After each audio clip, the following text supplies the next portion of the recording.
ಎಲ್ಲರಿಗೂ ಮೊದಲನೇದಾಗಿ ನಾನು ನಮಸ್ಕಾರಗಳನ್ನ ತಿಳಿಸಕ್ಕೆ ಇಷ್ಟಪಡ್ತೀನಿ. ವರ್ತೂರ್ ಸಂತೋಷ್ ಅವರೇ, ಕಡೆಯದಾಗಿ ನಿಮ್ಮ ಹೆಸರನ್ನ ತಗೊಳ್ಳೇಬೇಕಾದ ಸಂದರ್ಭ ಬಂದಿರೋದ್ರಿಂದ ನಾನು ತಗೊಳ್ತೀನಿ. ನಿನ್ನೆ ಒಂದು ವಿಡಿಯೋದಲ್ಲಿ ಒಂದು ಮಾತನ್ನ ಹೇಳ್ತೀರಿ, ಏನು ಹಣಕಾಸಿನ ಸಮಸ್ಯೆ ಅಥವಾ ಹಣಕಾಸಿನ ವ್ಯವಹಾರ ನಮ್ಮ ನಿಮ್ಮ ಮಧ್ಯೆ ಏನಾದ್ರೂ ಆಗಿದ್ರೆ ನನ್ನ ಹತ್ರ ಡೈರೆಕ್ಟ್ ಆಗಿ ಫೋನ್ ಮಾಡಿ ಮಾತಾಡಿ ಅಂತ ಹೇಳಿ. ನಮ್ಮ ನಿಮ್ಮ ಮಧ್ಯೆ ಯಾವುದೇ ಹಣಕಾಸಿನ ಸಮಸ್ಯೆ ಇಲ್ಲ. ಆಮೇಲೆ ಯಾವುದೇ ಒಂದು ಕಾರ್ಯಕ್ರಮನ ನಾನು ಮಾಡ್ಬೇಕು ಅಂತ ಅಂದ್ರೆ ಯಾವುದೇ ರೀತಿ ಅನ್ಯ ಯಾವುದೇ ಒಂದು ಸಂಸ್ಥೆಗಳನ್ನ ಹಿಡಿದು ಅಲ್ಲಿಂದ ದುಡ್ಡು ತಗೊಬಂದು ಹಳ್ಳಿಕಾರ ಕಾರ್ಯಕ್ರಮಗಳನ್ನ ನಾನು ಮಾಡಲ್ಲ. ನಾನಿವತ್ತು ಬೆವ್ರು ಸುರಿಸಿ ನಾನು ಏನ್ ಸಂಪಾದನೆ ಮಾಡ್ತಾ ಇದ್ದೀನಿ ಆ ದುಡ್ಡಲ್ಲಿ ಕಾರ್ಯಕ್ರಮಗಳನ್ನ ಮಾಡೋನ್ ನಾನು.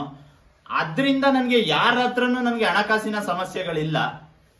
ಇನ್ನೊಂದು ಮಾತನ್ನ ಹೇಳ್ತೀರಿ ನೀವು. ನಿನ್ನೆ ನಾನೊಂದು ಡೈಲಾಗ್ ಅನ್ನ ಹೇಳಿದೆ ಮುಂಚಿತವಾಗಿ, ಕನಿಷ್ಠ ಏನೊಂದು 3-4 ವರ್ಷ ಆಗಿರ್ಬೇಕು ಸರ್. ಅದಕ್ಕಿಂತ ಮುಂಚೆ ಒಂದು ಡೈಲಾಗ್ ಹೇಳಿದೆ ನಾನು. ಅದು ಇಂಡಿಯನ್ ಅಡ್ಮಿನಿಸ್ಟ್ರೇಟಿವ್ ಸರ್ವಿಸ್, ಏನದು IAS, ಇಂಡಿಯನ್ ಅಡ್ಮಿನಿಸ್ಟ್ರೇಟಿವ್ ಸರ್ವಿಸ್, ಇದು ಇಂಡಿಯನ್ ಅಗ್ರಿಕಲ್ಚರಲ್ ಸರ್ವಿಸ್ ಅಂತ ನಾನು ಒಂದು ಡೈಲಾಗ್ ಹೇಳಿದೆ ಸರ್. ಹೆಮ್ಮೆಯಿಂದ ಹಾಕ್ಸ್ಕೊಳ್ಳಿ. ರೈತರು ಮನೆಗಳ ಮುಂದೆ ಇಂಡಿಯನ್ ಅಗ್ರಿಕಲ್ಚರಲ್ ಸರ್ವಿಸ್ ಏನ್ ಹೇಳ್ತೀವಿ IAS ಅಂತ ಅಂದ್ರೆ ಭಾರತದ ಆಡಳಿತ ಸೇವೆ ಅಂತೇಳಿ ಕರಿತೀವಿ IAS ನ.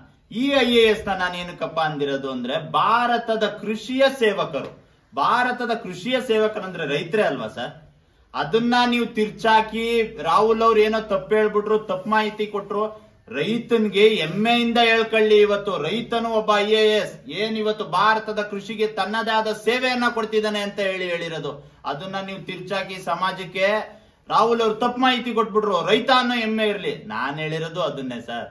ಅದನ್ನ ಬಿಟ್ಟು ನೀವು ಯಾವ್ದೋ ಒಂದು ಇಂಗ್ಲಿಷ್ ವರ್ಡ್ ಏನದು IAS ಅಂತ ಹೇಳಿ, ಭಾರತದ ಕೃಷಿಯ ಸೇವಕರು, ಇಂಡಿಯನ್ ಅಗ್ರಿಕಲ್ಚರಲ್ ಸರ್ವಿಸ್, ಇದ್ರ ಬಗ್ಗೆ ಯಾವ್ದಾರ ಕ್ಲಾರಿಟಿ ಇದ್ರೆ ಡೈರೆಕ್ಟ್ ಆಗಿ ನನ್ಗೆ ಫೋನ್ ಮಾಡಿ ಕೇಳಿ. ಅದನ್ನ ಬಿಟ್ಟು ನೀವು ಸಹ ಮೀಡಿಯಾ ಮುಂದೆ ಕುತ್ಕೊಂಡು ರಾಹುಲ್ ಅವ್ರು ತಪ್ಪು ಮಾಡ್ಬಿಟ್ರು ಅಂತ ಹೇಳೋದ್ ಬೇಡ ಸರ್. ನಾನೊಂದು ಕ್ಲಾರಿಟಿಯನ್ನು ಸಹ ನಿಮ್ನ ಕೇಳ್ತೀನಿ. ಮುಂಚಿತವಾಗಿ ನೀವು ಏನೋ ಒಂದು ಓರಿನ ದರ್ಶನ್ ಸರ್ ಹತ್ರ ತಂದ್ರಿ, ಅದ್ರ ಬಗ್ಗೆ ಒಂದು ಕ್ಲಾರಿಟಿಯನ್ನ ಕೇಳದೆ ನೀವು ಯಾವ್ದೋ ಒಂದು ಪದನ ಎತ್ಕೊಂಡು ಮುಂದಕ್ಕೆ ಬರ್ತೀವಿ. ಸಮಾಜಕ್ಕೆ ಬೇರೆ ತರ ರಾಹುಲ್ ಅವ್ರು ಏನೋ ಹೇಳಿದ್ರು ಅಂತ ಹೇಳಿ ಪ್ರೊಜೆಕ್ಟ್ ಮಾಡೋದ್ ಬೇಡ ಸರ್. ಯಾಕೆ ಅಂತ ಅಂದ್ರೆ ನನ್ಗೂ ಒಂದು ಕನಿಷ್ಠ ಪ್ರಜ್ಞೆ ಇದೆ. ಯಾಕೆ ಅಂದ್ರೆ ಹಳ್ಳಿಗಾಡಿನ ರೈತ ಕುಟುಂಬದಲ್ಲಿ ಹುಟ್ಟಿರೋ ರೈತರ ಮಗ ನಾನು. ನಮ್ಮ ಮಾವನು ಸಹ ರೈತ ಸಂಘದಲ್ಲಿ ಸೇವೆಯನ್ನ ಸಲ್ಲಿಸ್ತಿದ್ದಾರೆ. ಹಳ್ಳಿಗಾಡಿನ ರೈತನ ಬದುಕು ಎಷ್ಟರ ಮಟ್ಟಿಗೆ ಇದೆ ಅನ್ನೋದ್ರ ಅರಿವು ನನ್ಗೂ ಇದೆ.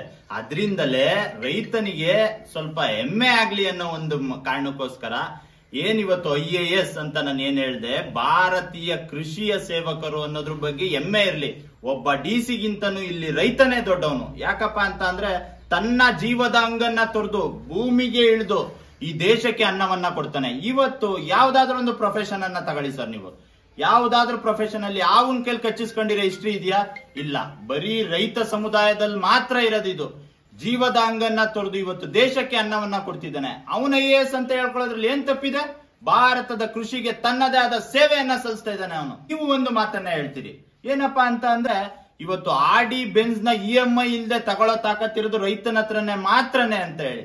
ಬಟ್ ಇವತ್ತು ಯಾವ ರೈತ ತಾನೇ ಆಡಿ ಬೆಂಜ್ ಅಲ್ಲಿ ಓಡಾಡ್ತಾವನೆ ಸರ್? ಅವನಲ್ಲಿ ಆಡಿ ಬೆಂಜ್ ಅಂತ ಏನಾದ್ರೂ ಇರೋದೇ ಆದ್ರೆ ಅದು ಅವನ ಓರಿಗಳು ಮಾತ್ರ.